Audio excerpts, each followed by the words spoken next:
Mitra Keluarga adalah sekolah tinggi ilmu kesehatan yang modern, komprehensif, multibudaya dalam disiplin ilmu kesehatan yang terkemuka di Indonesia. Kampus Stikes Mitra Keluarga terletak di Bekasi Timur, di sebuah kawasan strategis yang mudah diakses dan menyatu dengan Rumah Sakit Mitra Keluarga Bekasi Timur. Tuntutan akan kebutuhan pelayanan kesehatan yang profesional sesuai dengan kemajuan ilmu dan teknologi merupakan motivasi yang kuat untuk Yayasan Pendidikan Mitra Keluarga dalam menyelenggarakan pendidikan kesehatan. Diawali dengan berdirinya Akademi Keperawatan sejak tahun 1993, Yayasan Pendidikan Mitra Keluarga dengan perjalanan waktu saat ini menjadi sekolah tinggi ilmu kesehatan Mitra Keluarga dan berhasil mendapatkan akreditasi dari Badan Akreditasi Nasional. Dengan didukung oleh pengajar yang berkualitas dan fasilitas lengkap, Stikes Mitra Keluarga mempunyai visi menjadi institusi pendidikan kesehatan yang unggul dalam tata kelola pendidikan pada tahun 2020 dan menghasilkan lulusan yang berkompeten dan unggul di bidang kesehatan.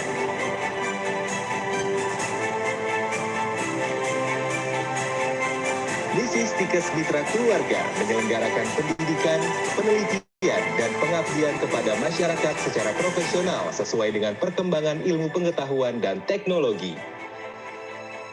Meningkatkan kesadaran masyarakat terhadap peningkatan derajat kesehatan melalui kegiatan pengabdian kepada masyarakat, serta mengembangkan dan meningkatkan kerjasama dengan lembaga lain di dalam maupun di luar negeri untuk pengembangan ilmu pengetahuan dan teknologi di bidang pendidikan kesehatan.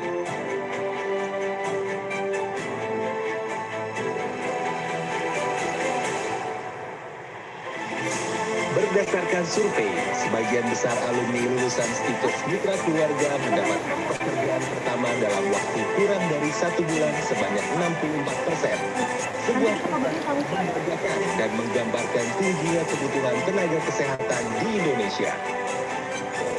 Program studi S1 Farmasi memiliki visi menghasilkan lulusan yang unggul dalam farmasi klinis dan berorientasi pada peningkatan kesehatan masyarakat. Pendidikan program studi S1 Farmasi menjawab tuntutan akan kebutuhan tenaga kesehatan baik di Indonesia maupun di mancanegara. Pelaksanaan kegiatan tridharma perguruan tinggi prodi farmasi didukung oleh adanya dosen yang berkompeten dalam bidang farmasi, serta sarana dan prasarana yang memadai, seperti laboratorium, area kelas yang nyaman, serta tempat kegiatan mahasiswa untuk mengembangkan minat dan bakat dalam meningkatkan ilmu yang berkelanjutan. Program studi S1 Farmasi Mitra Keluarga bekerja sama baik nasional maupun internasional dalam bidang pendidikan, penelitian, dan pengabdian kepada masyarakat. Program studi S1 Farmasi memiliki visi menjadi penyelenggara program pendidikan sarjana farmasi yang bermutu dan menghasilkan lulusan yang unggul dalam farmasi klinis, serta berorientasi pada peningkatan kesehatan pasien dan masyarakat.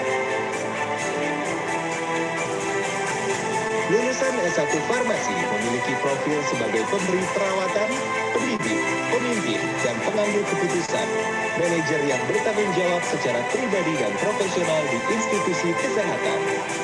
Kemampuan dalam pemahaman ilmiah juga membekali lulusan Stikes Mitra Keluarga sebagai peneliti.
tinggi ilmu kesehatan yang modern, komprehensif, multibudaya dalam disiplin ilmu kesehatan yang terkemuka di Indonesia. Kampus Stikes Mitra Keluarga terletak di Bekasi Timur, di sebuah kawasan strategis yang mudah diakses dan menyatu dengan Rumah Sakit Mitra Keluarga Bekasi Timur. Tuntutan akan kebutuhan pelayanan kesehatan yang profesional sesuai dengan kemajuan ilmu dan teknologi merupakan motivasi yang kuat untuk Yayasan Pendidikan Mitra Keluarga dalam menyelenggarakan pendidikan kesehatan. Diawali dengan berdirinya Akademi Keperawatan sejak tahun 1993, Yayasan Pendidikan Mitra Keluarga dengan perjalanan waktu saat ini menjadi sekolah tinggi ilmu kesehatan Mitra Keluarga dan berhasil mendapatkan akreditasi dari Badan Akreditasi Nasional. Dengan didukung oleh pengajar yang berkualitas dan fasilitas lengkap, Stikes Mitra Keluarga mempunyai visi menjadi institusi pendidikan kesehatan yang unggul dalam tata kelola pendidikan pada tahun 2020 dan menghasilkan lulusan yang berkompeten dan unggul di bidang kesehatan.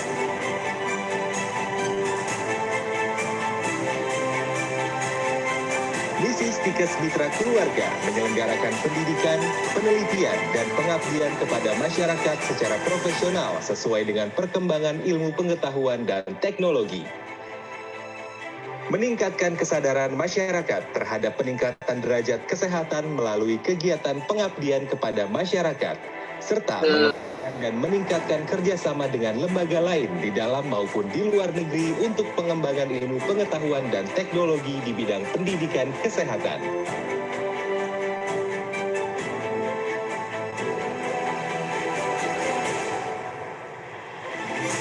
Berdasarkan survei, sebagian besar alumni lulusan Stikes Mitra Keluarga mendapatkan pekerjaan pertama dalam waktu kurang dari 1 bulan sebanyak 64%. Sebuah prestasi yang membanggakan dan menggambarkan tingginya kebutuhan tenaga kesehatan di Indonesia. Program studi S1 Farmasi memiliki visi menghasilkan lulusan yang unggul dalam farmasi klinis dan berorientasi pada peningkatan kesehatan masyarakat. Pendirian program studi S1 Farmasi menjawab tuntutan akan kebutuhan tenaga farmasi baik di Indonesia maupun di mancanegara. Pelaksanaan kegiatan Tridharma Perguruan Tinggi Prodi Farmasi didukung oleh adanya dosen yang berkompeten dalam bidang farmasi, serta sarana dan prasarana yang memadai, seperti laboratorium, area kelas yang memadai, serta tempat kegiatan mahasiswa untuk mengembangkan minat dan bakat dalam meningkatkan mutu yang berkelanjutan. Program studi S1 Farmasi Stikes Mitra Keluarga bekerja sama baik nasional maupun internasional dalam bidang pendidikan, penelitian, dan pengabdian kepada masyarakat. Program studi S1 Farmasi memiliki visi menjadi penyelenggara program pendidikan sarjana farmasi yang bermutu dan menghasilkan lulusan yang unggul dalam farmasi klinis, serta berorientasi pada peningkatan kesehatan pasien dan masyarakat. Lulusan S1 Farmasi memiliki profil sebagai pemberi perawatan, pendidik, pemimpin, dan pengambil keputusan, manajer yang bertanggung jawab secara pribadi dan profesional di institusi kesehatan. Kemampuan dalam pemahaman ilmiah juga membekali lulusan Stikes Mitra Keluarga sebagai peneliti.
Stikes Mitra Keluarga adalah sekolah tinggi ilmu kesehatan yang modern, komprehensif, multi budaya dalam disiplin ilmu kesehatan yang terkemuka di Indonesia.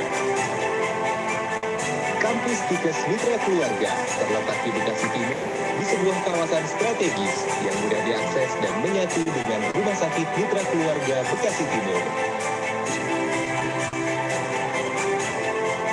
Tuntutan akan kebutuhan pelayanan kesehatan yang profesional sesuai dengan kemajuan ilmu dan teknologi merupakan motivasi yang kuat untuk Yayasan Pendidikan Mitra Keluarga dalam menyelenggarakan pendidikan kesehatan. Diawali dengan berdirinya Akademi Keperawatan sejak tahun 1993, Yayasan Pendidikan Mitra Keluarga dengan perjalanan waktu saat ini menjadi sekolah tinggi ilmu kesehatan Mitra Keluarga dan berhasil mendapatkan akreditasi dari Badan Akreditasi Nasional. Dengan didukung oleh pengajar yang berkualitas dan fasilitas lengkap, Stikes Mitra Keluarga mempunyai visi menjadi institusi pendidikan kesehatan yang unggul dalam tata kelola pendidikan pada tahun 2020 dan menghasilkan lulusan yang berkompeten dan unggul di bidang kesehatan.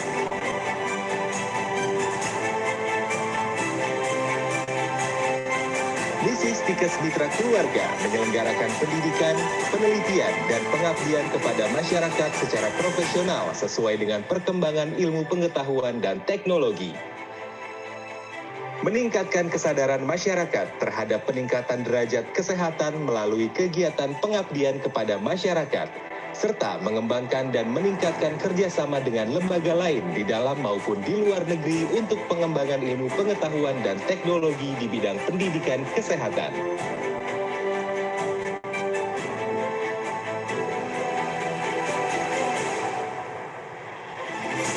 Berdasarkan survei, sebagian besar alumni lulusan Stikes Mitra Keluarga mendapatkan pekerjaan pertama dalam waktu kurang dari 1 bulan sebanyak 64%. Sebuah prestasi yang membanggakan dan menggambarkan tingginya kebutuhan tenaga kesehatan di Indonesia. Program studi S1 Farmasi memiliki visi menghasilkan lulusan yang unggul dalam farmasi klinis dan berorientasi pada peningkatan kesehatan masyarakat. Pendirian program studi S1 Farmasi menjawab tuntutan akan kebutuhan tenaga kesehatan baik di Indonesia maupun di mancanegara. Pelaksanaan kegiatan Tridharma Perguruan Tinggi Prodi Farmasi didukung oleh adanya dosen yang berkompeten dalam bidang farmasi, serta sarana dan prasarana yang memadai, seperti laboratorium, area kelas yang nyaman, serta tempat kegiatan mahasiswa untuk mengembangkan minat dan bakat dalam meningkatkan mutu yang berkelanjutan. Program studi S1 Farmasi Stikes Mitra Keluarga bekerja sama baik nasional maupun internasional dalam bidang pendidikan, penelitian, dan pengabdian kepada masyarakat. Program studi S1 Farmasi memiliki visi menjadi penyelenggara program pendidikan sarjana farmasi yang bermutu dan menghasilkan lulusan yang unggul dalam farmasi klinis, serta berorientasi pada peningkatan kesehatan pasien dan masyarakat. Lulusan S1 Farmasi memiliki profil sebagai pemberi perawatan, pendidik, pemimpin, dan pengambil keputusan, manajer yang bertanggung jawab secara pribadi dan profesional di institusi kesehatan. Kemampuan dalam pemahaman ilmiah juga membekali lulusan Stikes Mitra Keluarga sebagai peneliti.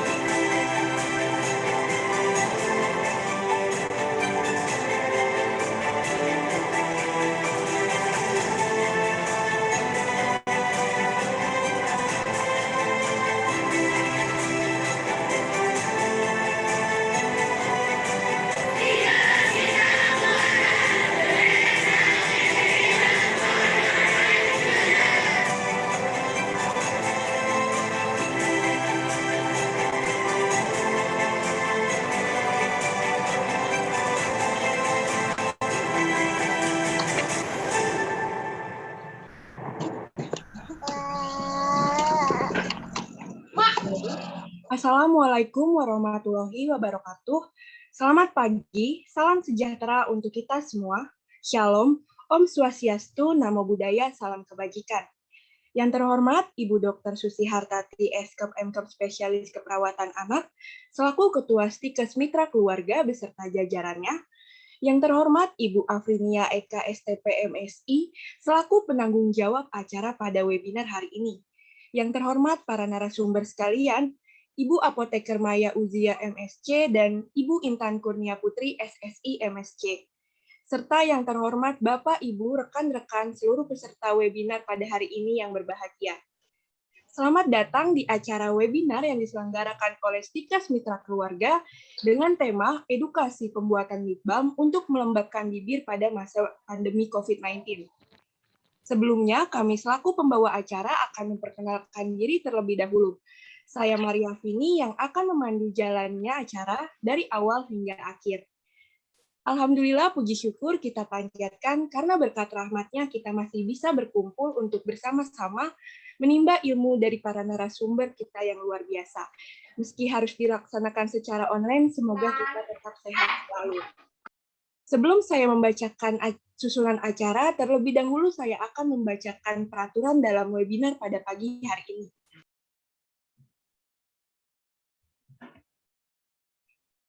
Yang pertama, peserta webinar wajib menggunakan nama asli dengan merename pada aplikasi Zoom. Yang kedua, peserta wajib mengaktifkan video pada pembukaan dan penutupan, serta dapat mematikan video sesuai dengan kebutuhan. Yang ketiga, peserta wajib menonaktifkan mic atau dengan mute mic selama webinar berlangsung. Yang keempat, untuk pertanyaan dapat ditulis pada kolom chat dengan format nama, asal instansi, narasumber yang dituju, kemudian pertanyaannya. Yang kelima, diskusi dan tanya jawab akan disesuaikan sesuai dengan waktu yang telah disediakan. Kemudian yang keenam, forum chat hanya digunakan untuk menuliskan pertanyaan. Form kehadiran atau link kehadiran akan dibagikan pada akhir webinar dan link evaluasi berlaku selama 30 menit setelah webinar berakhir. Dan yang terakhir, tersedia 3 door prize pada akhir acara. Adapun susunan acara pada pagi hari ini yaitu pembukaan seperti yang telah berlangsung pada saat ini. Kemudian yang kedua sambutan oleh Ibu Afrinia Eka STP MSI selaku penanggung jawab pada acara webinar hari ini. Yang ketiga ada pretest, kemudian pemaparan materi pertama oleh narasumber Ibu Intan Kurnia Putri SSI MSC. Pemaparan materi kedua oleh narasumber Ibu Apoteker Maya Uzia MSC. Yang kelima ada diskusi dan tanya jawab, kemudian post-test dan absensi, dan diakhiri dengan penutup. Memasuki agenda selanjutnya yaitu sambutan. Sambutan yang pertama akan disampaikan oleh selaku penanggung jawab acara webinar. Kepada Ibu Afrinia Eka STP MSI, dipersilakan. Baik, terima kasih Saudari MC. Selamat pagi. Assalamualaikum warahmatullahi wabarakatuh. Puji syukur kita panjatkan kehadirat Tuhan Yang Maha Esa bahwa pada hari ini kita dapat berkumpul bersama dalam kegiatan webinar yang merupakan rangkaian dari kegiatan webinar series yang merupakan bagian dari kegiatan pengabdian kepada masyarakat Stikes Mitra Keluarga. Pertama-tama saya ucapkan terima kasih kepada narasumber kita pada hari ini, Ibu Maya Uzia Beandre dan Ibu Intan Kurnia Putri yang merupakan dosen Prodi S1 Farmasi. Ya, acara ini merupakan rangkaian kegiatan pengabdian kepada masyarakat yang merupakan kewajiban tridharma dosen dalam kegiatan pengabdian, penelitian, pengajaran, penelitian, dan pengabdian kepada masyarakat. Kami berharap dengan kegiatan ini dapat memberikan informasi kepada masyarakat secara luas sehingga dapat bermanfaat. Jadi sebelum acara ini kita mulai, marilah mungkin tadi belum diawali dengan doa, kita berdoa terlebih dahulu ya. Kita awali dengan berdoa, berdoa dimulai.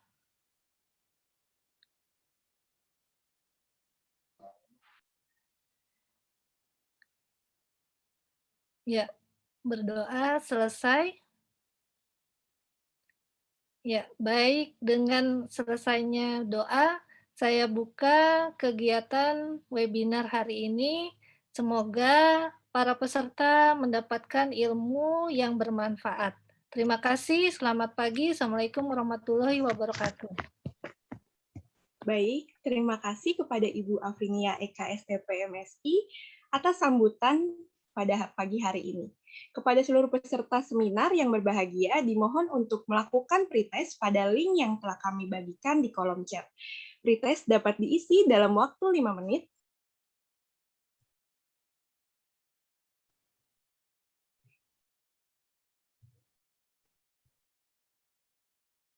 Beralih ke acara selanjutnya, yaitu penyampaian informasi dari tim penerimaan mahasiswa baru Stikes Mitra Keluarga.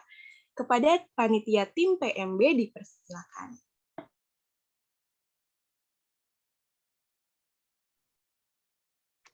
Selamat pagi semuanya. Assalamualaikum warahmatullahi wabarakatuh. Perkenalkan, saya Lia dari Stikes Mitra Keluarga. Saat ini, Stikes Mitra Keluarga masih membuka untuk penerimaan mahasiswa barunya akan diperpanjang sampai tanggal 16 September 2021. Kemudian, Stikes Mitra Keluarga ini juga kami memiliki program studi diantaranya ada S1 Gizi, S1 Farmasi, program profesi nurse, S1 Keperawatan, dan ada D3 TLM atau Teknologi Laboratorium Medis.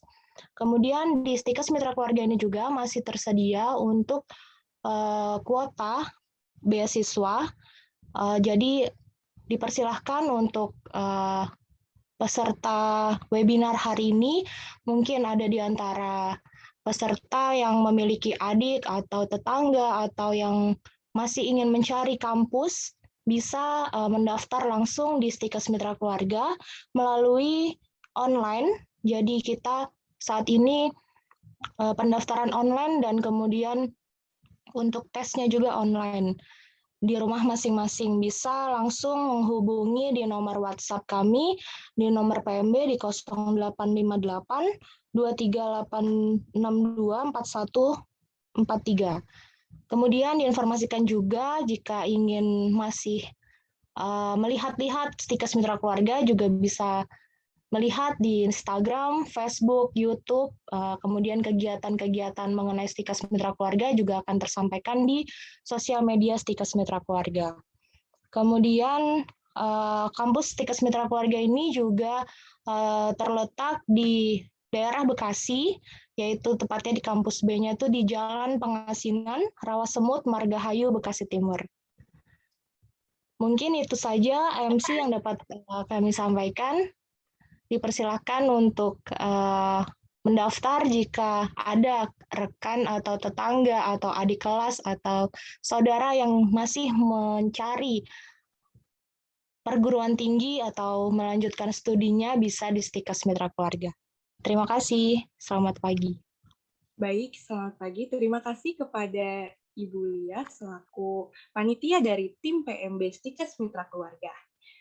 Kemudian selanjutnya memasuki acara inti, yaitu pemaparan materi pertama oleh Ibu Intan Kurnia Putri, SSI MSC. Kira-kira nih, pasti teman-teman udah penasaran kan gimana, apa aja sih yang ada di dalam pembuatan kosmetika lipstik. Sebelum ke pemaparan materi, saya akan membacakan CV beliau terlebih dahulu. Ibu Putri merupakan lulusan dari S1 Universitas Diponegoro Semarang dan melanjutkan S2-nya di Universitas Gadjah Mada. Beliau memiliki pengalaman magang di PT Petrokimia Indonesia, bagian laboratorium uji selama 3 bulan pada tahun 2013. Beliau bekerja sebagai asisten laboratorium di Laboratorium Kimia Undip dari tahun 2013 dan menjadi staf dosen tetap pada prodi D3 Farmasi, bidang konsentrasi kimia di Akademik Farmasi Teresiana Semarang dari tahun 2016 hingga tahun 2019. Dan saat ini menjadi staf dosen tetap prodi S1 Farmasi Stikes Mitra Keluarga. Baik, untuk penyampaian materinya yaitu 20 menit kepada Ibu Intan Kurnia Putri SSI MSC, dipersilakan. Baik, terima kasih MC. Apakah PPT-nya sudah terlihat? Sudah terlihat, Ibu. Baik, terima kasih. Selamat pagi Bapak, Ibu, serta rekan-rekan partisipan. Semoga dalam keadaan sehat walafiat. Terima kasih telah menyempatkan waktunya untuk hadir dalam webinar hari ini, di mana webinar series ini kami mengangkat tema mengenai penggunaan kosmetik selama masa pandemi COVID-19.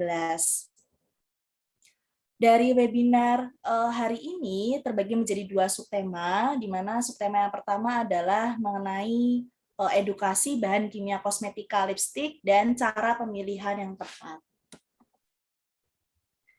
Bapak Ibu sekalian, saat ini kita masih menjalani berada di masa pandemi COVID-19, di mana berdasarkan riset penularan virus COVID-19 ini melalui droplets orang yang terinfeksi, sehingga WHO menganjurkan untuk kita semua ketika beraktivitas di luar rumah untuk menggunakan masker, baik itu masker medis maupun masker kain ya atau non medis.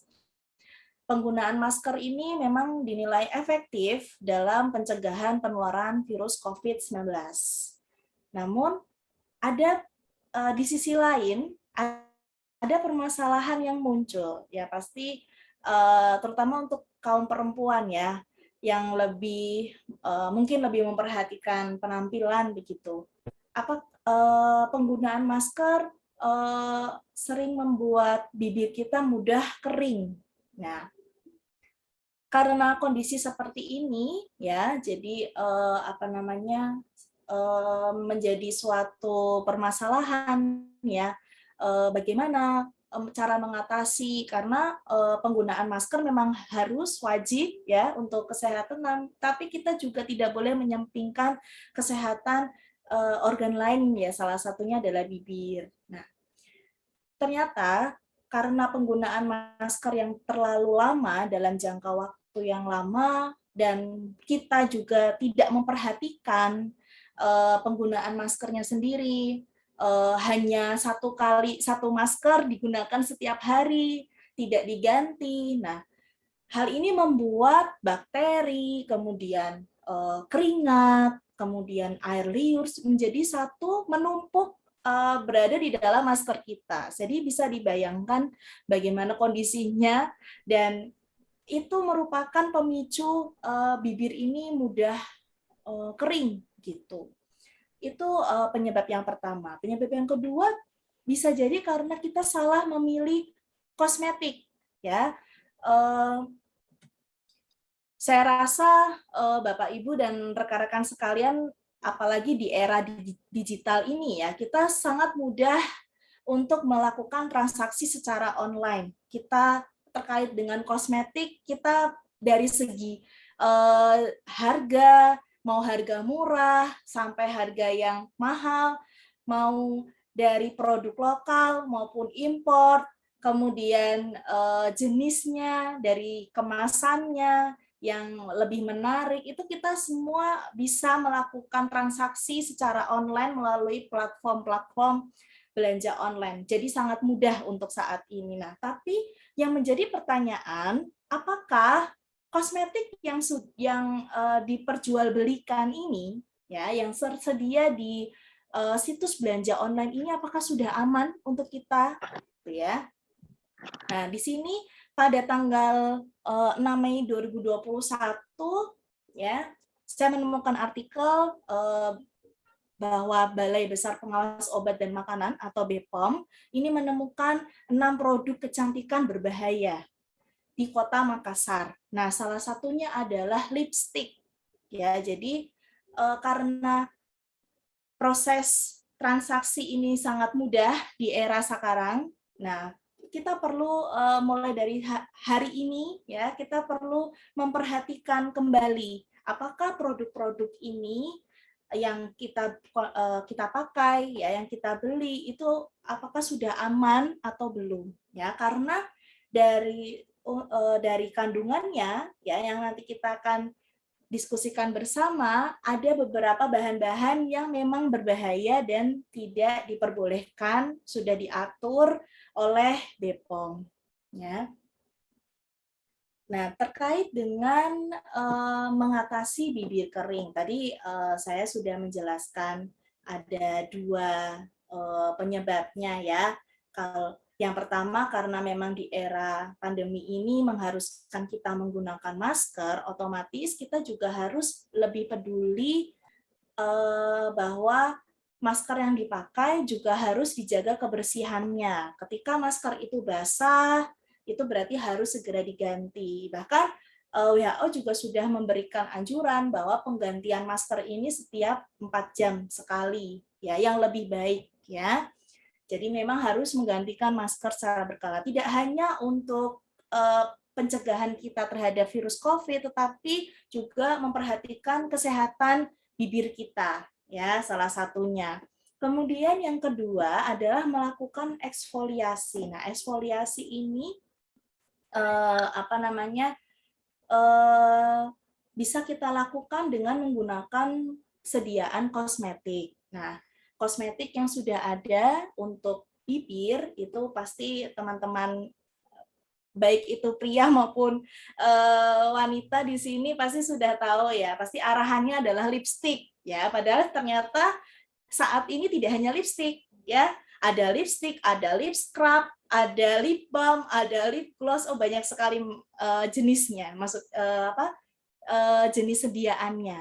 Nah, lalu yang menjadi pertanyaannya adalah apakah kandungannya sudah aman, ya? Kemudian yang kedua, apakah bisa kita membuat dengan bahan alami, ya? Itu menjadi salah satu inovasi nantinya yang akan dibahas di sesi yang kedua. Jadi memang hari ini khusus tidak hanya untuk kaum perempuan saja, ya, tapi juga informasi lebih informasi lebih detail mengenai bahan-bahan yang memang ada di dalam kosmetik, sehingga ketika nanti mungkin bapak-bapak ingin membelikan istrinya lipstik begitu ya sebagai kado ulang tahun, nah itu bisa dilihat. Jadi tidak hanya dari harga, tetapi kita juga melihat dari setiap kandungannya apakah memang aman atau tidak, seperti itu. Sebelum kita lanjut membahas mengenai apa saja sih kandungan yang terkandung di dalam lipstik, ya, kita perlu tahu apa itu kosmetik, ya. Nah, kosmetik ini mungkin beberapa dari rekan-rekan partisipan di sini, aduh, kosmetik itu untuk perempuan, Bu, gitu ya. Laki-laki masa pakai kosmetik, ya, biasanya muncul argumen seperti itu. Padahal ternyata kosmetik itu bisa dipakai tidak hanya untuk kaum perempuan, tapi juga untuk kaum pria. Kenapa? Karena tujuannya adalah tidak hanya untuk mempercantik, ya, maksudnya untuk dari segi penampilan, ya, untuk menarik, ya, menambah daya tarik, tapi juga untuk kesehatan. Kesehatan apa? Ya, kesehatan bagian luar tubuh kita. Contoh, rambut, ya, kuku, bibir, ya. Saya rasa pasti di sini walaupun teman-teman kaum pria ini pasti setiap harinya mungkin menggunakan sabun, ya, ketika mandi pakai sampo. Nah, sabun, sampo itu adalah salah satu contoh kosmetik, ya. Jadi sebenarnya kita semua pun juga memakainya, ya. Jadi tidak identik hanya untuk kecantikan, lebih kepada make up atau salah satunya adalah lipstick, ya. Tapi ini universal, ya, secara umum gitu. Nah, apa saja kandungan yang berbahaya, ya, yang kaitannya dengan lipstik? Yang pertama adalah logam berat, ya. Nah, logam berat secara kimia itu memang dalam satu golongan, ya, golongan unsur, ya. Jadi logam berat ini memang didapati, ya, awal mulanya BPOM itu menemukan, jadi melakukan monitoring pengawasan dengan menyidak beberapa produk kosmetik, kemudian dianalisa, dan ternyata di sana terkandung logam berat. Nah, logam berat ini sebenarnya dijumpai sangat mudah bagi kita, ya, di dalam tanah, di dalam air, di dalam batuan, gitu ya. Dan kaitannya dengan kosmetik, di sini ada berdasarkan riset BPOM, ya, ada 2 faktor yang menyebabkan ada kandungan logam berat yang terkandung di dalam sediaan lipstik. Yang pertama, itu logam berat ini merupakan zat pengotor. Jadi ketika produksi itu berlangsung, bisa saja produk ini terkontaminasi, ya, terkontaminasi pada saat proses produksi, karena memang keberadaan logam berat ini sangat mudah kita jumpai, terutama pada air, ya.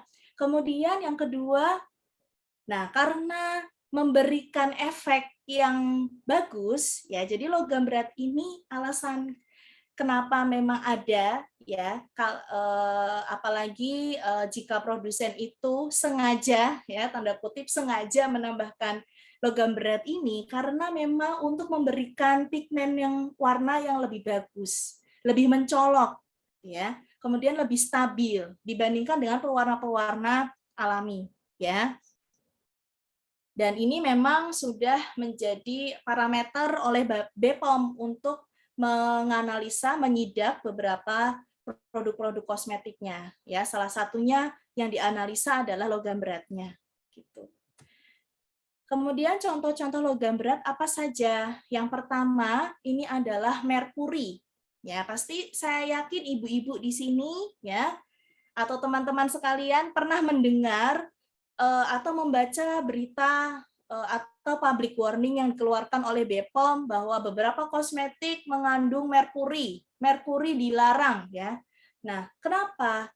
Jadi merkuri ini memang merupakan salah satu contoh logam berat yang sampai saat ini masih ditemukan ada di kosmetik, ya. Ada beberapa ada di krim, ya, sediaan krim, dan ada juga pada sediaan kosmetika bibir atau lipstik. Kenapa dipakai? Salah satu alasannya sama dengan yang tadi, yaitu untuk memberikan pigmen warna, gitu ya. Dan ketika mungkin tanpa kita sadari, ya, ketika ibu-ibu dan teman-teman sekalian yang menggunakan lipstik, ya, entah itu lipstik, lip balm atau apapun itu untuk kosmetika bibir, ketika kita ingin mengkonsumsi makanan atau minuman, tanpa sadar pasti ada beberapa yang tertelan, ya. Maksudnya kan melalui mulut, ya. Nah, jika kosmetik kita atau lipstik ini mengandung merkuri, bisa dibayangkan, ya, mungkin kalau efek dalam jangka waktu pendek, ya, maksudnya hitungan hari mungkin tidak terasa, tetapi itu akan terakumulasi ketika kita menggunakan kosmetik ini dalam jangka waktu yang panjang. Apalagi seringkali nih, terutama yang teman-teman yang masih mahasiswa ini, ya, karena kita udah capek, ya, kuliah online sampai malam langsung tidur, ya, padahal tadi pakai lipstik, pakai kosmetik, tapi lupa untuk membersihkan, gitu ya, misalkan. Nah, karena pola yang seperti itu otomatis akan menempel dan akan terakumulasi di dalam tubuh kita. Nah, ini sangat berbahaya sekali, ya, karena kan merkuri ini dia bersifat karsinogenik, ya. Pada umumnya logam berat itu bersifat karsinogenik. Jadi memang harus hati-hati. Kemudian yang kedua adalah TB atau timbal. Nah, timbal ini banyak terkandung di dalam lipstik, terutama lipstik yang berwarna merah. Itu ada riset yang menyatakan, jadi telah dilakukan penelitian, ya, riset dari berbagai jenis warna lipstik, ya.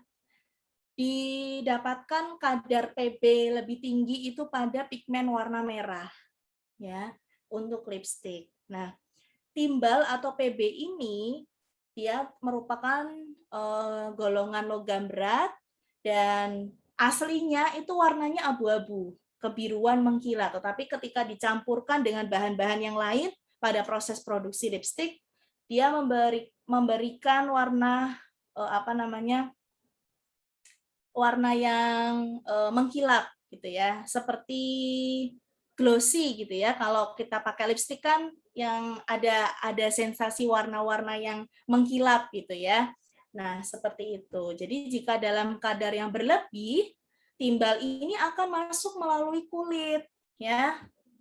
Kemudian apalagi ketika kita kontak dengan mata dan sebagainya. Jadi walaupun dalam kuantitas yang kecil yang terkandung di dalam lipstik tersebut, tetapi ketika kita tidak benar-benar membersihkan, ya, tidak perhatian dengan diri kita, jadi ketika memakai tapi tidak membersihkan atau pada saat membeli tidak melihat kandungannya, tidak mengecek dulu, nah ini bisa menjadi satu masalah baru ini, ya. Kemudian yang ketiga adalah kadmium, ya. Jadi tadi yang pertama merkuri, timbal, kemudian kadmium. Ini salah satu contoh logam berat yang ditemukan pada sediaan lipstik ya. Nah, untuk kadmium sendiri ini memang berbagai riset menyatakan bahwa adanya kadmium yang ada di dalam lipstik itu merupakan kontaminasi. Jadi pada saat proses produksi ada peralatan ya yang mengandung kadmium dan terkontaminasi. Kalau kontaminasi ini biasanya kuantitas atau kadarnya itu masih rendah gitu ya, tidak melebihi. Kecuali kalau kadarnya itu sudah lebih, itu berarti sengaja ditambahkan begitu. Kemudian yang terakhir adalah rodamin B. Ya, nah kalau rodamin B ini bukan logam berat ya. Jadi kalau logam berat tadi hanya merkuri, timbal, dan kadmium. Tapi kalau rodamin B, saya yakin di sini para partisipan pernah mendengar kata rodamin B ya. Pasti yang teringat adalah mengenai pewarna sintetis yang dipakai untuk makanan ya. Yang juga saat itu merupakan laporan suatu berita dari BPOM ya, hasil pengawasan BPOM ya terhadap makanan. Tapi ini juga didapati di kosmetik ya, pada lipstik ya, gitu. Jadi rodamin B ini memang zat warna sintetis ya, kalau secara monografinya memang serbuk kristal berwarna merah keunguan dan sebagainya. Nah, ini memang digunakan memang ditambahkan untuk lipstik karena dia lebih menghasilkan warna yang lebih menarik dengan tingkat stabilitasnya itu lebih baik. Ya. Lalu yang berbahaya itu yang kenapa rodamin B ini bisa berbahaya? Nah, kita bisa melihat di dalam struktur kimianya. Di sini yang menjadikan rodamin B ini berbahaya itu adalah pada ion Cl-nya.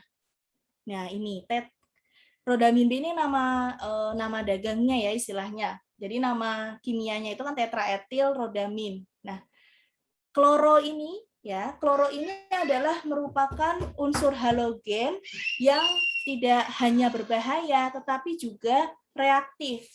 Jadi ketika si Cl ini akan masuk ke dalam tubuh kita, maka dia akan terikat secara permanen. Dia stabil dalam tubuh dengan mengikat protein yang ada di dalam tubuh kita. Entah itu protein, lemak ya. Jadi bisa dibayangkan ini sangat berbahaya ketika kandungannya itu melebihi dengan batas wajar ya, yang ada pada lipstik. Karena si Cl ini dia bersifat karsinogenik, reaktif, dan pastinya berbahaya. begitu. Dan ini beberapa jurnal juga saya temukan tidak hanya pada lipstik saja ya, tetapi pada perona pipi, blush on ya, karena dia memberikan warna yang menarik ya, warna merah seperti itu ya, merah merona, sehingga memang ada beberapa kosmetik itu yang memang menambahkan rodamin B.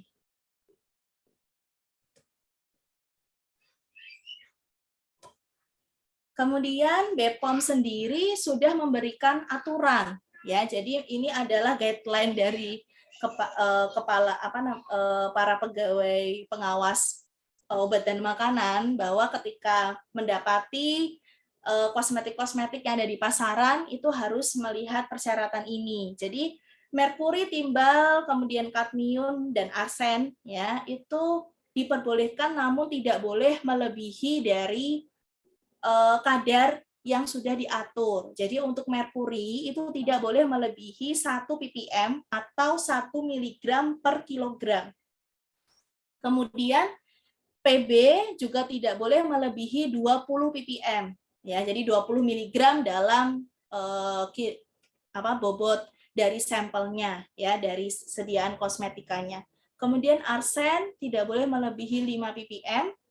Kadmium juga tidak boleh melebihi 5 ppm. Jadi jika ini lebih dari kadar yang sudah ditentukan, otomatis akan ada penarikan dari Badan POM.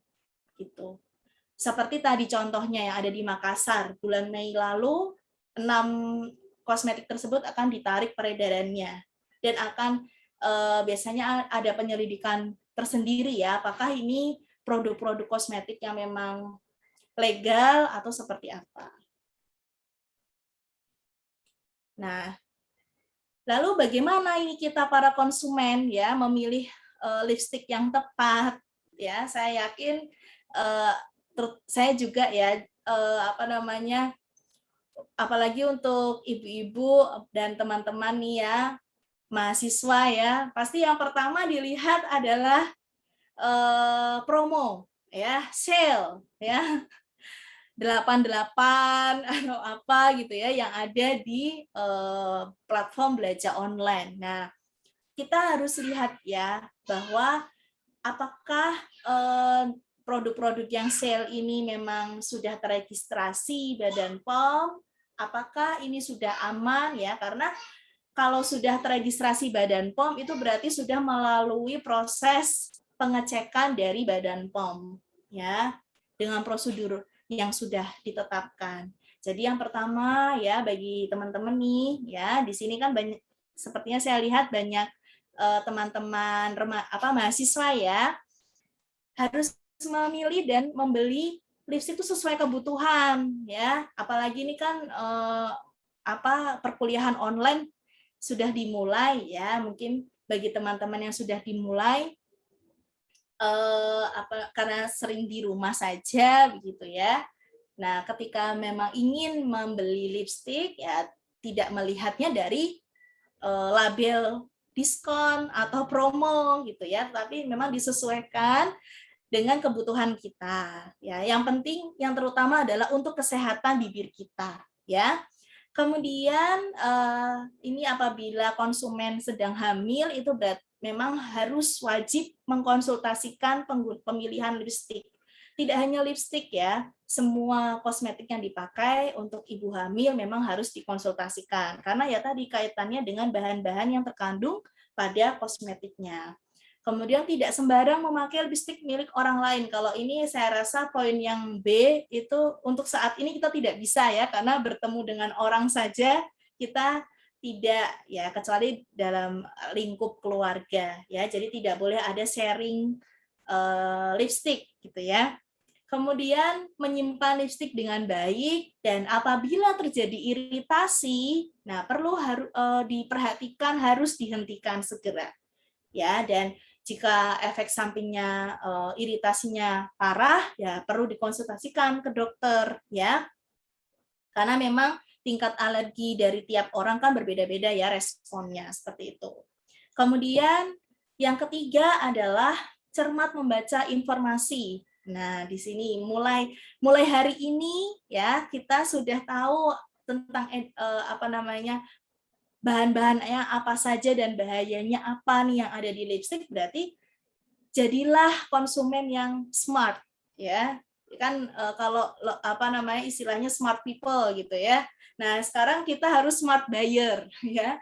Jadi harus melihat ya, tidak hanya melihat yang promo yang mana nih ya, yang diskon nih harga 10.000 gitu ya lipstick. Jangan lagi seperti itu, tetapi kita harus melihat setiap komposisi yang terkandung di dalam kemasannya, kemudian expired date-nya atau tanggal kadaluarsanya, kemudian cara penggunaannya bagaimana, apakah sudah mencantumkan nomor izin edar atau belum, kemudian apakah ketika jadi Badan POM sendiri itu sudah menyediakan website, jadi bisa nanti dicoba teman-teman websitenya, jadi cek klik ya. Di sana ketika kalian masuk ke website tersebut, itu bisa menuliskan nomor registrasinya atau mereknya, nanti akan muncul apakah itu sudah terregistrasi atau belum. Nah, bahayanya adalah beberapa riset ya melalui sampling kosmetik yang ada di pasaran itu sudah muncul nomor izinnya ternyata tidak sesuai dengan yang ada di website Badan POM. Jadi palsu begitu nomor izinnya. Nah, ini perlu dipastikan ya. Jadi sekali lagi pesan saya ya, setelah mengikuti webinar hari ini, tambah ilmu terkait dengan bahan kimia lipstick yang ada ya. Kemudian nanti juga ada ilmu baru bagaimana cara membuat lip balm yang baik gitu ya. Dan yang ketiga adalah bisa mengaplikasikan atau menginformasikan juga harus menjadi smart buyer ya. Jadi jangan hanya melihat promo atau diskon ya. Begitu. Sekian dari saya, terima kasih. Saya kembalikan ke MC. Baik, terima kasih Ibu Putri SSI MSC telah memaparkan materi yang sangat bermanfaat bagi kita. Jadi seiring kemajuan teknologi dan perkembangan zaman, kita bukan menggunakan kosmetika hanya untuk kecantikan saja begitu ya Bu, namun untuk meningkatkan kesehatan harus ada pembuktian ilmiahnya, kemudian efektivitas dan juga keamanannya, begitu. Kita masuk ke sesi pemateri kedua. Bagaimana sih cara pembuatan lip balm? Gak usah berlama-lama lagi. Kita akan masuk ke materi pemaparan kedua oleh narasumber Ibu Apoteker Maya Uzia, MSc. Sebelum Ibu Maya menyampaikan materinya, saya akan membacakan CV beliau terlebih dahulu. Ibu Maya merupakan lulusan dari Fakultas Farmasi Universitas Gadjah Mada, mulai dari S1, apoteker, dan S2. Beliau memiliki pengalaman kerja di PT Soho bagian R&D dari tahun 2012 hingga tahun 2014. Menjadi apoteker penanggung jawab di Apotik Dunia Farma, Yogyakarta pada tahun 2014 hingga tahun 2016.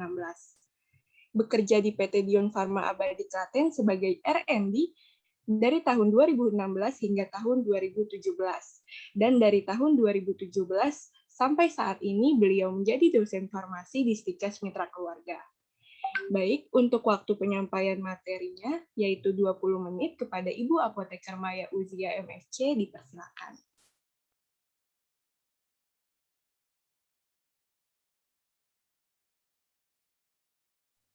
Baiklah, apakah suara saya sudah terdengar? Sudah terdengar, Ibu. Baik, terima kasih. Selamat siang untuk kehadiran teman-teman semua ya. Assalamualaikum warahmatullahi wabarakatuh. Perkenalkan, nama saya Ibu Maya dari Stikes Mitra Keluarga yang hari ini akan sedikit mengulas ya cara pembuatan lip balm secara sederhana itu bagaimana gitu ya. Mungkin teman-teman semua sudah pernah menggunakan lip balm ini sendiri untuk sehariannya. Nah, mungkin selama ini bertanya, ini apa sih isinya gitu ya, kemudian cara pembuatannya bagaimana. Nah, sekarang nanti bisa kita lihat bagaimana bagaimana cara pembuatan, kemudian apa saja isinya, nanti kita akan melihat. Ya.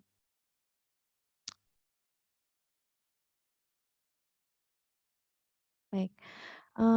Pada era pandemi COVID-19 ini ya mewajibkan kita untuk menggunakan masker setiap harinya, bahkan kita harus berganti masker sampai 4 kali sehari ya. Tetapi penggunaan masker yang sering ini juga dapat menyebabkan bibir kita itu kering, apalagi jika kita juga tidak mengkonsumsi air mineral ya secara sering.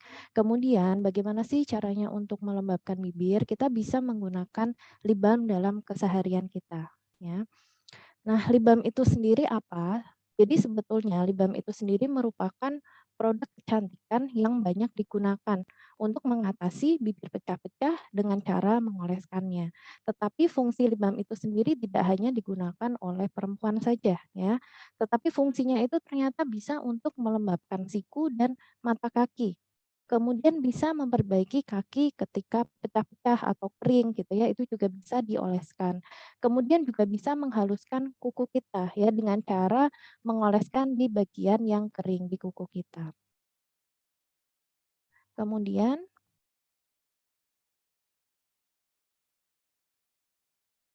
komponen lip balm sekarang ada apa saja gitu ya, mungkin yang tadi saya sampaikan biasanya menggunakan gitu, tetapi apa aja sih isinya? Nah, ini beberapa komponen yang bisa kita lihat. Yang pertama ada minyak. Ya, minyak ini sebagai oklusif atau membentuk lapisan film di permukaan bibir kita yang dapat mencegah hilangnya air dari stratum corneum. Stratum corneum sendiri merupakan lapisan paling atas dari bibir kita. Yang bisa kita gunakan apa saja? Ada minyak zaitun, kemudian ada minyak almond dan lain sebagainya. Ya, kemudian yang kedua ada lilin. Lilin ini apa? Lilin ini bukan yang ketika lampu itu padam kemudian kita nyalakan, ya bukan. Tetapi lilin ini merupakan suatu komponen yang banyak digunakan dalam produksi kosmetik. Lilin ini merupakan suatu bahan untuk membentuk sediaan itu menjadi lebih keras atau bisa kita buat menjadi stick atau dalam bentuk yang lebih kecil lagi. Ya. Kemudian di sini kita nanti bisa menentukan jenis dan jumlahnya agar dihasilkan formula yang tepat. Contohnya apa? Ya, untuk lilin ini ada namanya beeswax atau nama lainnya itu cera alba atau malam putih. Mungkin teman-teman yang farmasi pernah mendengar ya cera alba atau malam putih, yaitu yang kita maksudkan lilin itu adalah cera alba itu sendiri. Kemudian komponen yang ketiga adalah lemak. Ya, lemak coklat atau biasanya kita sebut oleum kakao atau cocoa butter itu mengandung asam lemak esensial. Ya, asam lemaknya apa saja di sini bisa asam linoleat, kemudian ada vitamin E, tokoferol yang sebagai antioksidan itu sendiri. Ya, jadi beberapa bahan ini biasanya juga banyak digunakan. Yang keempat itu ada gliserin. Ya, gliserin ini fungsinya sebagai humektan dan emolian. Humektan itu apa? Humektan itu untuk menarik air agar bibir kita tetap lembab. Ya, kemudian sebagai pelarut dan kosolven dalam krim dan emulsi. Jadi mungkin teman-teman ada juga yang menggunakan krim gitu ya untuk wajah atau misalnya krim untuk apa? Lotion gitu ya. Itu biasanya juga ada kandungannya gliserin itu sendiri. Jadi pembuatan lip balm itu tidak mengandung air. Ya, kita di sini menggunakan kosolvennya yaitu gliserin. Kemudian ada antioksidan.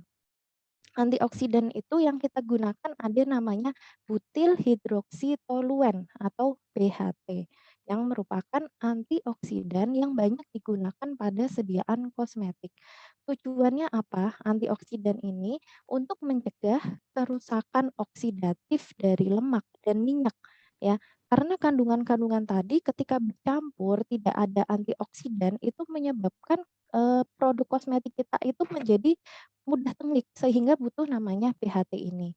Kemudian dapat juga mencegah hilangnya aktivitas vitamin yang terlarut dalam minyak. Ya, jadi antioksidan ini biasanya memang dibutuhkan. Kemudian ada pengawet. Ya, pengawet mungkin teman-teman sudah sering mendengar ya, Nipakin, Nipasol gitu ya. Di sini memiliki aktivitas antibakteri pada sediaan kosmetik. Sehingga kenapa produk kosmetik itu biasanya bisa ditaruh pada etalase toko gitu ya, atau misalnya swalayan itu karena mengandung antibakteri ini, Nipakin, Nipasol. Ketika tidak digunakan Nipakin, Nipasol ini biasanya ketika di suhu ruang saja itu bakteri mudah berkembang ya, sehingga menyebabkan sediaan kosmetik yang disimpan pada suhu ruang itu mudah rusak juga, sehingga perlu ditambahkan pengawet ini. Ya, kemudian kita sedikit belajar terkait formula ya. Ini mungkin kalau teman-teman yang suka masak gitu ya, nah itu juga ada namanya resep masakan.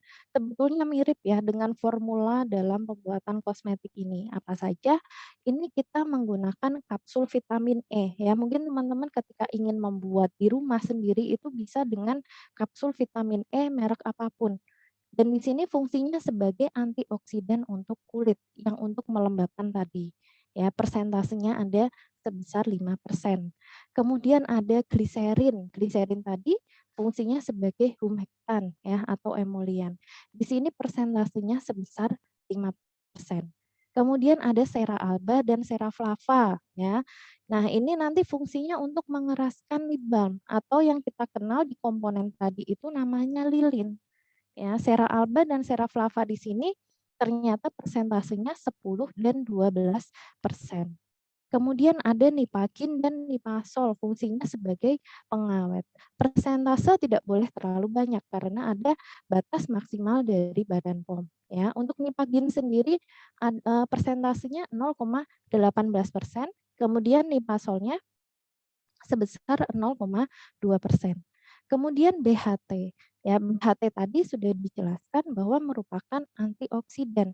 Ya, di sini persentasenya 0,05%. Kemudian yang terakhir ada oleum kakao. Itu sebagai basis lip balm itu sendiri.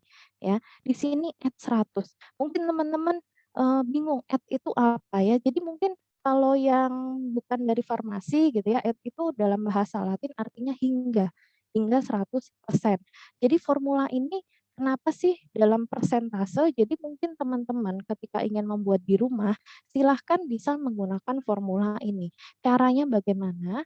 Misalnya saya pengen membuat 100 gram sediaan lip balm ini 100 gram gitu ya. Jadi caranya si kapsul vitamin E sebesar 5% dikalikan 100 gram. Berarti menimbangnya itu adalah 5 gram. Ya, jadi demikian selanjutnya hingga nanti diperoleh oleum kakao. Nah, caranya bagaimana?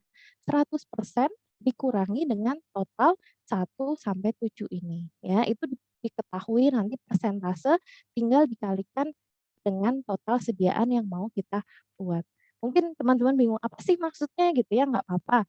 Jadi misalnya nanti pengen penasaran gitu ya, pengen membuat lip balm kembali, mungkin yang teman-teman dari SMA, SMK boleh ya nanti daftar ke farmasi. Nanti kita membuat bersama di perkuliahan farmasi ya. Nah, apa saja sih ada alat-alatnya gitu ya. Nah, ini kebetulan karena kita membuatnya di lab kita itu ada beberapa alat yaitu spatel. Spatel itu untuk mengambil bahannya ya. Kemudian sudip. Mungkin teman-teman dari farmasi itu tahu ya, ini untuk mengambil sediaan yang semi solid ya. Kemudian ada cawan menguap, ada pot lip balm untuk mencetak gitu ya di akhir dari pembuatan. Kemudian ada neraca analitik ya, kemudian ada kertas perkamen, ada penangas air. Mungkin kalau tidak punya neraca analitik yang seperti di kampus, itu kita bisa menggunakan neraca yang untuk pembuatan kue ya, itu juga bisa. Jadi beberapa alat ini nanti bisa kita gunakan dalam pembuatan lip balm secara sederhana. Nah, caranya bagaimana? Di sini pembuatannya itu sebetulnya sangat mudah ya. Yang pertama itu BHT. BHT tadi fungsinya sebagai antioksidan ya. Kemudian ada Nipakin dan Nipasol. Kemudian sera alba, sera flava. Jadi setelah ditimbang, kemudian dicampur dalam suatu wadah, di sini namanya cawan penguap gitu ya, dilelehkan hingga meleleh sempurna. Ya, selanjutnya pada cawan kedua yaitu oleum kakao itu juga dilelehkan ya. Setelah semuanya meleleh, masa satu itu apa? Yang pertama, campuran BHT, nipaki-nipasol, sera alba, sera flava dimasukkan ke dalam masa 2 yaitu oleum kakao. Ya, kemudian diaduk secara homogen, selanjutnya ditambahkan gliserin dan vitamin E. Ya, baru diaduk secara homogen dan dicetak sesuai keinginan Anda. Misalnya saya pengen bentuk yang beruang atau bentuk apa gitu ya, itu tergantung dari loyangnya. Loyangnya itu kalau yang pembuatan kue ya, tapi kalau di pot, balsam itu biasanya kecil-kecil ya. Jadi nanti kita akan melihat video cara pembuatannya. Kemudian, untuk membuat beku itu sebetulnya nggak perlu dimasukkan ke dalam kulkas karena sifat-sifat dari sera alba dan sera flava ini itu mudah membeku dalam suhu ruangan saja ya. Nah, ini adalah produk lip balm yang, sudah kita buat. Jadi warnanya itu seperti apa, keemasan gitu ya warnanya, itu karena mengandung oleum kakao yang aslinya berwarna coklat keemasan. Ya, kemudian misalnya teman-teman pengen, bisnis terkait lip balm gitu ya. Nah, ini bisa nanti didaftarkan terlebih dahulu sebelum dijual dengan membuat merek kalian sendiri ya, misalnya merek apa, itu bisa tergantung dari, cetakannya sebesar apa. Ya, jadi ini memang suatu inovasi sekali apalagi sekarang masa pandemi ya banyak di rumah. Jadi mungkin harus berpikir bagaimana sih cara memperoleh, uang lagi gitu ya, apalagi kalau banyak waktu kan sayang ya kalau tidak digunakan semaksimal mungkin. Jadi mungkin itu saja yang bisa saya sampaikan ya. Mohon maaf jika ada salah dalam penyampaian. Terima kasih semuanya. Saya kembalikan kepada MC. Baik, terima kasih Ibu Apoteker Maya Uzia MSC atas penyampaian materi yang sangat bermanfaat. Udah pada tahu nih gimana cara pembuatan lip balm ya, terus komposisinya itu apa aja. Kepada Bapak Ibu serta rekan-rekan apabila ada yang ingin bertanya, silakan ajukan pada kolom chat Zoom sesuai dengan format nama, asal instansi, narasumber yang dituju, kemudian pertanyaan. Selanjutnya akan dilanjutkan dengan penayangan video pembuatan lip balm.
Baik, sangat menarik ya video pembuatan lip balm yang dilakukan oleh dosen Stikes Mitra Keluarga.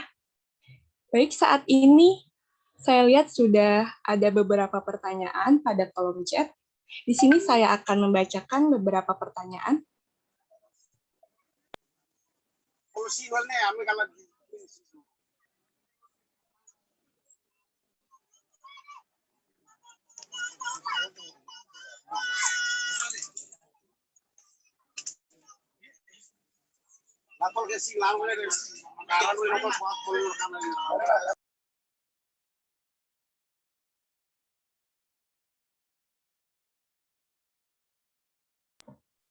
Pertanyaan pertama oleh Firman dari ITSK Dr. Suprano Malang. Izin bertanya, Ibu, menurut Ibu bagaimana jika lip balm dibuat dari pasta gigi dan gula? Karena saya pernah melihat di beberapa sumber bahwa formula tersebut dapat dilakukan, begitu Ibu. Mohon. Baik, mungkin bisa saya jelaskan sedikit ya. Jadi mungkin yang di sini yang dimaksud Firman itu istilahnya bukan lip balm tetapi sebagai lip scrub. Ya, berbeda. Jadi kalau lip balm ini lebih sebagai melembabkan, sedangkan yang saya lihat di sini itu pasta gigi dengan gula ya. Ini sebagai scrub. Jadi untuk menghaluskan kulit bibir dengan cara menghilangkan kulit-kulit matinya. Jadi biasanya memang ada ya pembuatan lip scrub itu secara sederhana juga, tetapi saya sendiri tidak akan menyarankan pembuatan lip scrub itu dengan pasta gigi. Karena apa? Penggunaannya jelas berbeda. Di sini ada formula-formula yang sangat keras, bahkan itu bisa melukai bibir kita. Ya, jadi saya sarankan tidak menggunakan dua bahan ini untuk lip scrub juga ya. Tetapi kalau misalnya ingin membuat lip scrub secara sendiri di rumah itu bisa menggunakan gula, kemudian sedikit dihaluskan ya. Jadi bukan gula yang betul-betul asli gula pasir kalian gunakan, itu bisa merusak bibir. Jadi memang harus dihaluskan dulu di blender, kemudian bisa dengan ditambahkan madu. Ya, ditambahkan madu itu bisa untuk scrub bibir, tetapi dilakukan juga tidak sering-sering karena bisa menghilangkan sel-sel yang masih baik. Gitu ya mungkin Maria sedikit penjelasannya. Baik, terima kasih Ibu Maya telah menjawab pertanyaan dari Firman. Pertanyaan kedua mungkin saya akan bacakan dari Lekna. Dari SMK Bakti Kartini kepada Ibu Intan Kurnia Putri. Pertanyaannya, apakah aman menggunakan scrub dari baking soda untuk bibir yang hitam?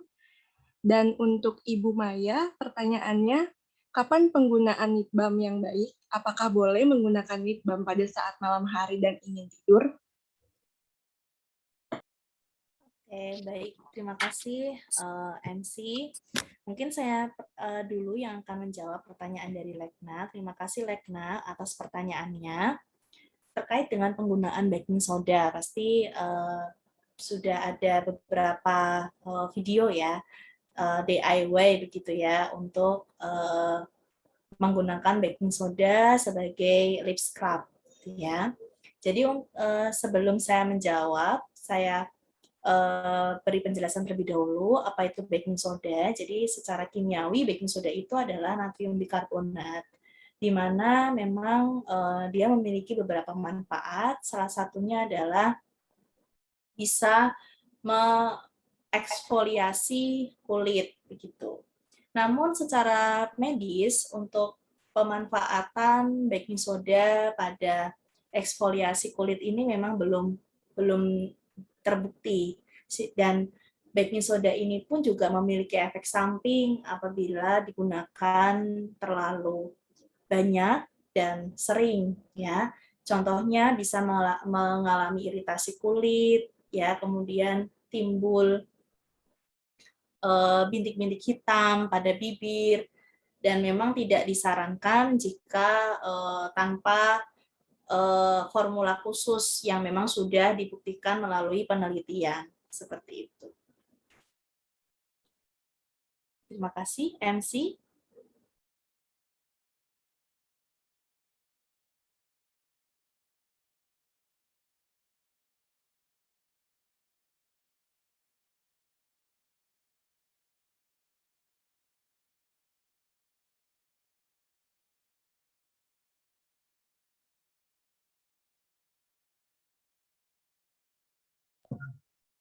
Baik, kita lanjut ke pertanyaan kedua oleh Lekna tadi dari SMK Bakti Kartini kepada Ibu Maya.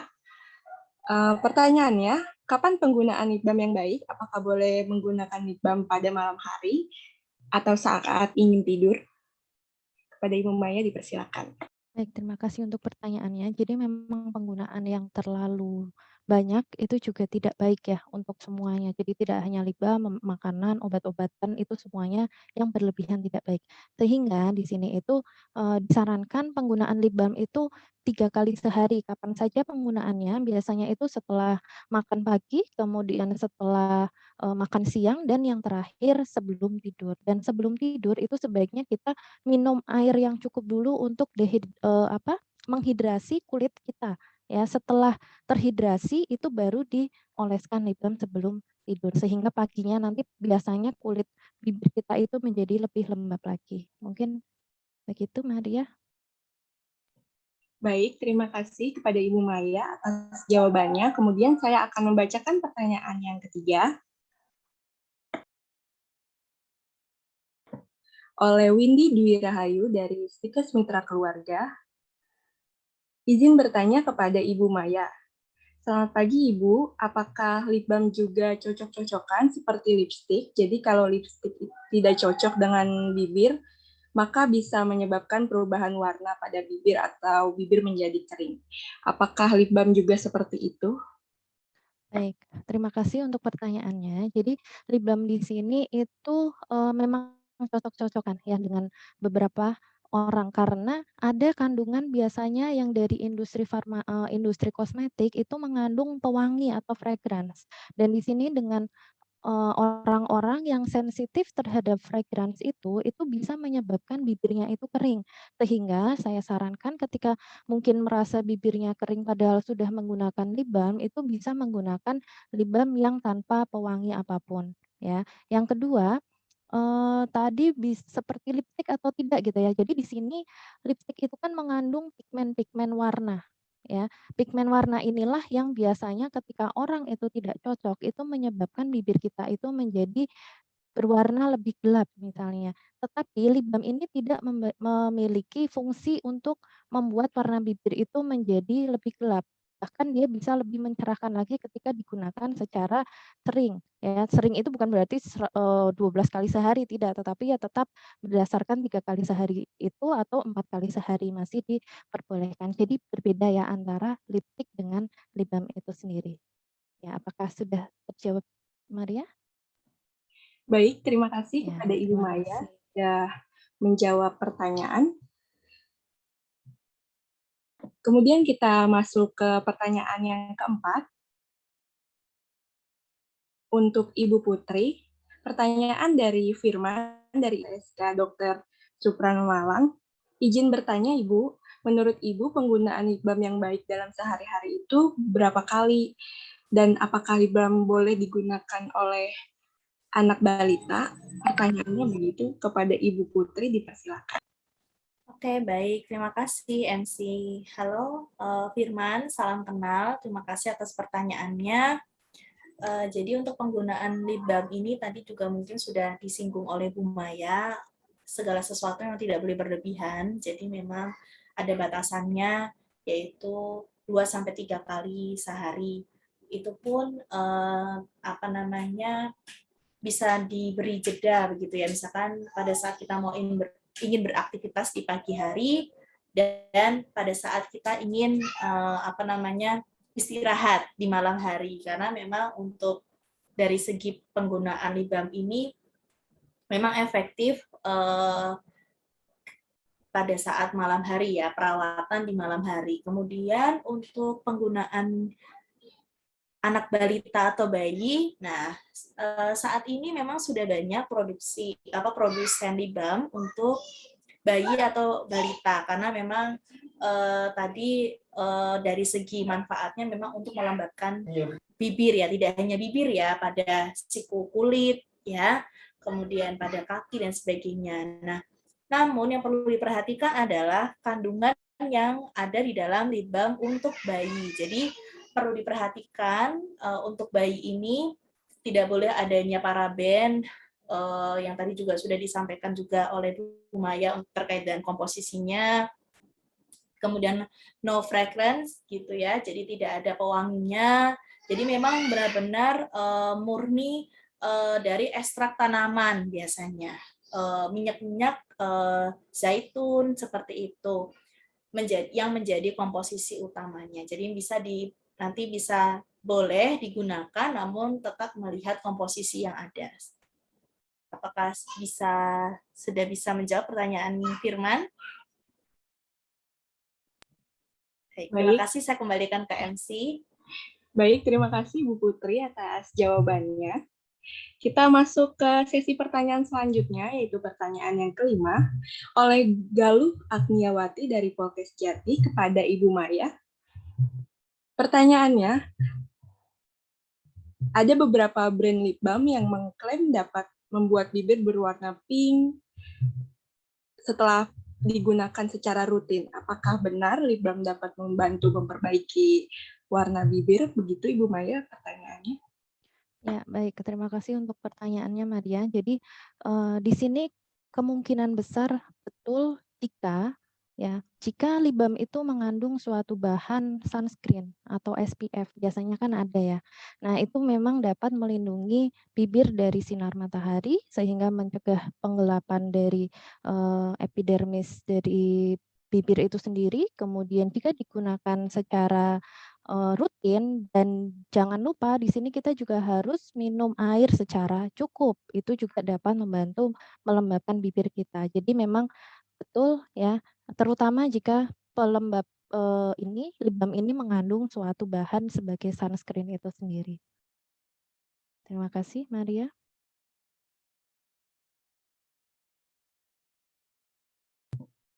Baik, terima kasih Ibu Maya atas jawabannya. Kita masuk ke sesi pertanyaan selanjutnya, yaitu pertanyaan yang ke-6. Pertanyaan dari Rika Putri dari SMA Santa Lucia kepada Ibu Maya. Pertanyaannya, produk pelembab bibir sekarang sudah banyak dan bermacam-macam seperti lip balm, lip scrub, dan lip mask. Apa perbedaan dari ketiganya ya Bu? Apakah bisa dipakai secara bersamaan dalam satu hari? Kepada Ibu Maya dipersilakan. Baik, terima kasih untuk pertanyaannya. Jadi di sini mungkin yang sangat berbeda itu yang lip scrub. Ya, tadi sudah ada pertanyaan yang di atas tadi. Lip scrub ini itu lebih fungsinya untuk mengangkat sel kulit mati dari bibir kita. Sehingga fungsinya bukan untuk melembabkan bibir, tetapi menghilangkan sel-sel kulit matinya. Ketika sel-sel kulit mati itu sudah hilang, ya, kita baru bisa mengoleskan lip balm untuk menjaga kelembapannya. Nah, sekarang mungkin yang membedakan antara lip balm dengan lip mask itu apa gitu ya. Nah, lip mask sendiri itu artinya kalau di bahasa Indonesia kan masker untuk bibir ya. Jadi penggunaannya itu untuk lip mask sendiri itu tidak digunakan secara sering karena dia itu konsistensinya itu lebih sangat berminyak yang biasanya digunakan itu sebelum kita tidur ya. Untuk lip balm sendiri digunakannya pada keseharian ketika melakukan rutinitas itu kita menggunakan lip balm. Jadi saran saya tidak digunakan secara satu hari ini sendiri ya. Lip balm digunakan 3 kali sehari diperbolehkan. Lip scrub penggunaannya 1 minggu sekali ya. Kemudian lip mask itu penggunaannya 1 kali sebelum tidur ya. Jadi berbeda fungsinya di sini. Ya, terima kasih Maria. Baik, kepada Ibu Maya, terima kasih atas jawabannya.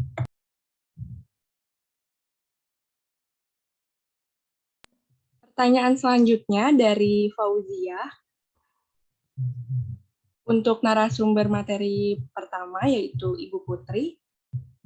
Pertanyaannya, apakah ada aturan mengenai fragrance pada lip balm? Karena banyak lip balm yang mengandung fragrance seperti makanan, yaitu coklat, vanila, dan strawberry, yang dikhawatirkan apabila seseorang sedang tidak fokus dan malah bisa memakan fragrance tersebut.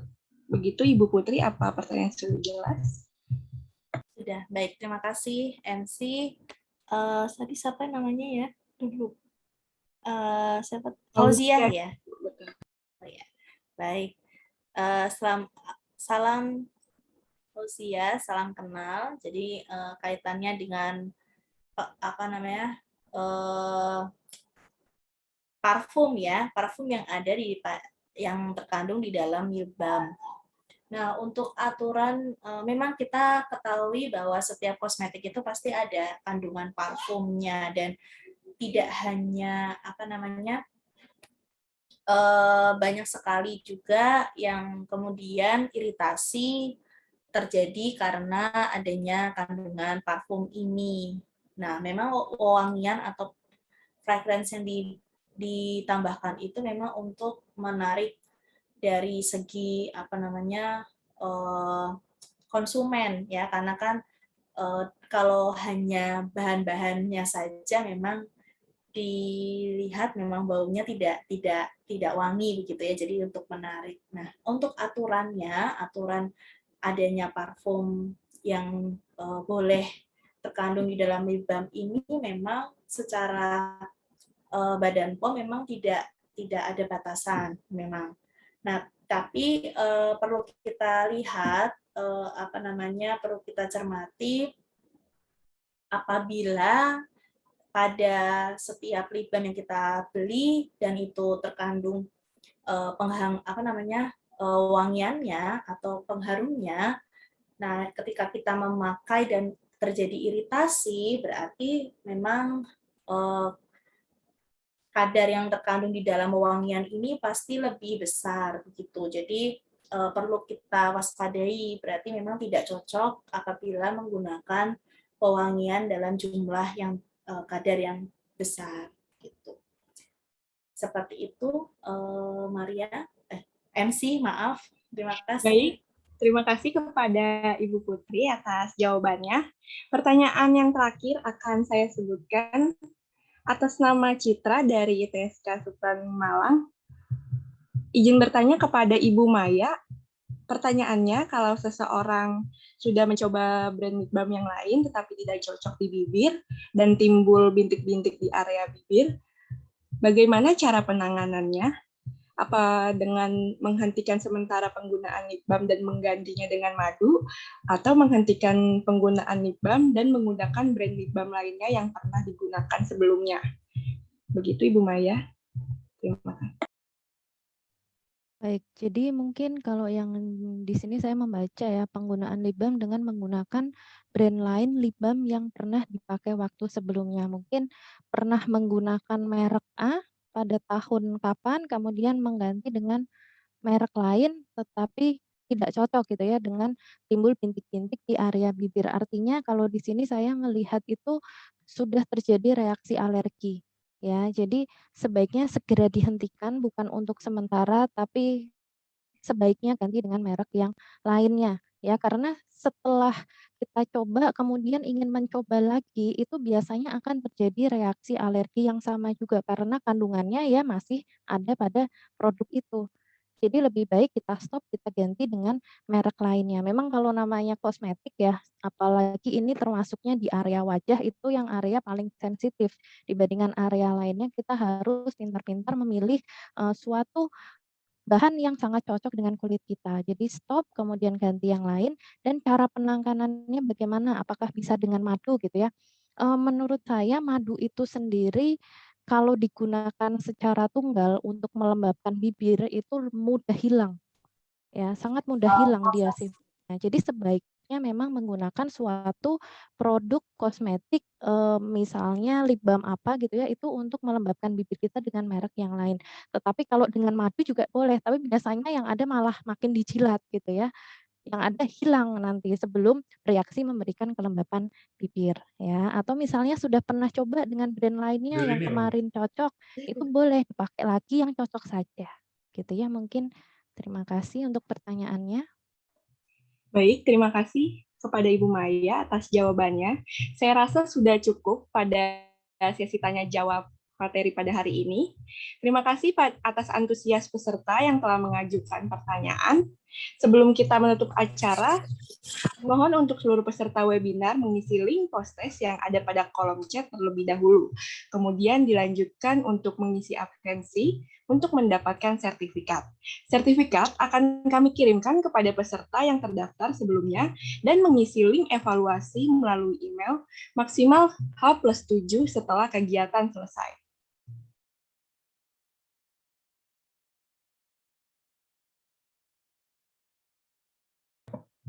Alhamdulillah, kita telah sampai di penghujung acara. Terima kasih banyak kepada para narasumber, panitia, serta Bapak, Ibu, dan rekan-rekan seluruh peserta yang telah mengikuti acara hari ini dari awal hingga akhir.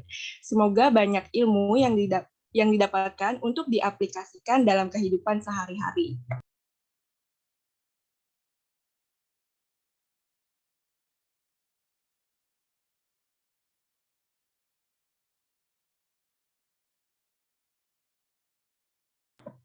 Mengingatkan kembali untuk seluruh peserta bahwa acara Door Prize akan kami bagikan untuk satu peserta yang telah mengikuti acara webinar dari awal hingga akhir disertai dengan bukti screenshot pada saat webinar berlangsung dan 2 Door Prize yang akan dibagikan langsung dari pemateri kami.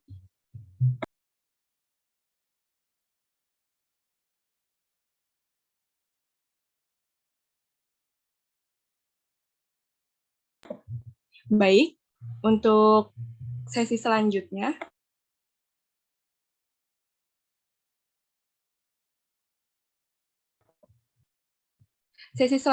yaitu sesi dokumentasi kepada Bapak, Ibu, rekan-rekan peserta webinar, harap dengan mengaktifkan video agar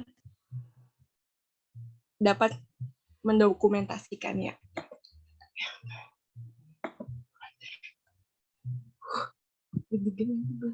Baik, saya akan memulai screenshot-nya. Slide 1, 1, 2, 3. Slide kedua, 1, 2, 3. Slide ketiga, 1, 2, 3. Slide keempat, 1, 2, 3. Slide kelima, 1, 2, 3. Dan slide keenam, 1, 2, 3. Terima kasih.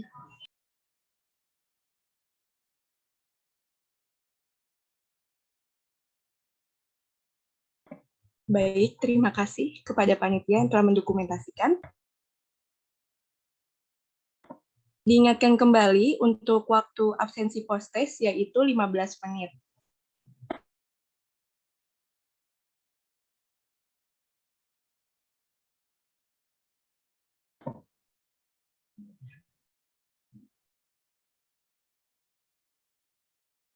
Yang terakhir, yaitu sesi penutup, saya mewakili panitia yang bertugas pamit undur diri dan memohon maaf apabila ada kesalahan dan kekurangan pada acara webinar pada pagi hari ini. Tetap menerapkan 3M, memakai masker, mencuci tangan, dan menjaga jarak. Kami tunggu teman-teman yang akan bergabung di Stikes Mitra Keluarga. Akhir kata, terima kasih. Wassalamualaikum warahmatullahi wabarakatuh. Waalaikumsalam warahmatullahi wabarakatuh.